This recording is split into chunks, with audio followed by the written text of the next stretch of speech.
Take a look at this. Sure looks like a Christmas tree, right? But the governor of the great state of Rhode Island refusing to call it a Christmas tree. Instead, he's calling it the holiday tree in the State House.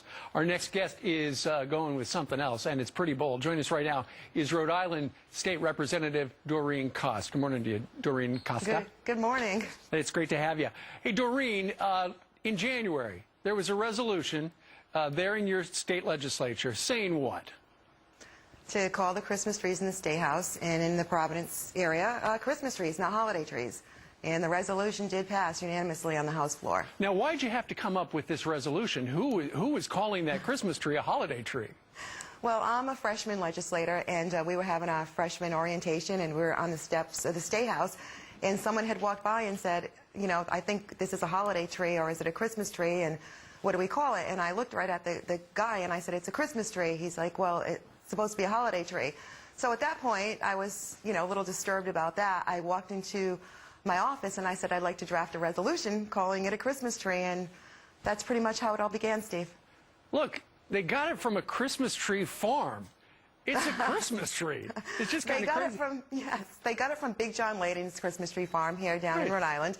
And he's also a little upset because he donated a Christmas tree to the governor, not a holiday tree. Yeah, so. I understand they're also going to put up a menorah nearby. Here's what the governor, Lincoln Chafee, says. He says, quote, the use of the term holiday tree is a continuation of past practice and does not represent a change of course on my part. I would encourage all those engaged in this discussion, whatever their opinion on the matter, to use their energy and enthusiasm to make a positive difference in the lives of their fellow Rhode Islanders. That last part there, Doreen, is he saying if you don't like it, go out and spend your time volunteering, doing something? Go out and volunteer, correct. Now, nobody volunteers more than I do in my community and throughout the state. Hurricane Irene hit several months back, where I was in the community pulling trees out of people's front lawns, delivering water to people that didn't have running water, checking on the handicapped.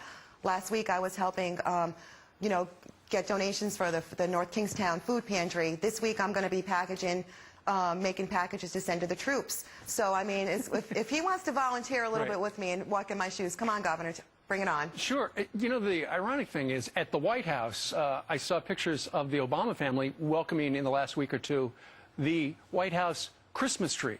So if it's good enough for the President of the United States, you would think it would be good enough for the governor of the great state of Rhode Island. By the way, for folks who are watching right now and are thinking, that's crazy, I should call the governor, we've got his phone number. Here it is. If you'd like to give him a call, I'd wait till 9, 10 o'clock this morning, unless they got a machine. Actually, 8:30, Steve. 8:30. Thank you very much, Doreen. The number for the governor is 401-222-2080. That's 401-222-2080. And Doreen, I understand that when the governor is lighting the holiday tree, you will simultaneously be doing what? We will be having a Christmas tree lighting. So if you want to go to a holiday tree lighting, you can join the governor. If you'd like to come to a Christmas tree lighting, you can join myself. And he's going to be lighting our tree. We're going to be lighting a real Christmas tree. And so this should be quite interesting at the State House on December 6th. Right. I mean, if it was a maple tree or an elm in there, maybe it's a holiday tree, but it sure looks like a Christmas tree. Steve, if it has lights and ornaments and an angel and decorations on top, it's a Christmas tree. Oh, you're right. All right, Doreen Costa, Rhode Island State Representative, joined us from Providence. Thank you very much. Thank you, Steve. Merry Christmas. Merry Christmas to you as well. By the way, just an hour and 3 minutes until the governor's office opens. Maybe you could give him a little surprise. Meanwhile, up next, President Obama's approval rating now lower than the great Jimmy Carter. Can the president climb out of that hole? And that's